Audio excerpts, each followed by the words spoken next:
ဒီတော့အကြောင်းတွေပြောလို့ဘာထူတော့မှလဲနော်အရင်လိုမှမဖြစ်နိုင်တော့တာဟယ်လိုဒီနေ့ကတော့မော်လမြိုင်ကပွဲစည်းကိုခေါ်တော့မှဖြစ်ပါတယ်ကျမတို့နေတဲ့နေရာနဲ့ပွဲစည်းတွေကတိတ်မလို့လေးဆိုတော့တကယ်ချင်းနေတဲ့ပုံနဲ့ဆက်ပြီးတော့ပတ်သက်ခဲ့တယ်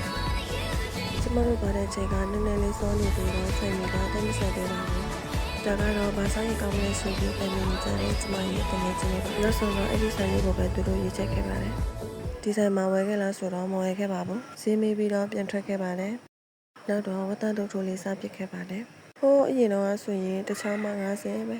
အခုကျတော့တစ်ချောင်းကို200ဖြစ်သွားပါပြီဒီတော့အကြောင်းတွေပြောလို့ဘာထူတော့မှလဲနော်အရင်လိုမှမဖြစ်နိုင်တော့တာကဲအခုတော့စားလိုက်ပါအောင်မယ်နော်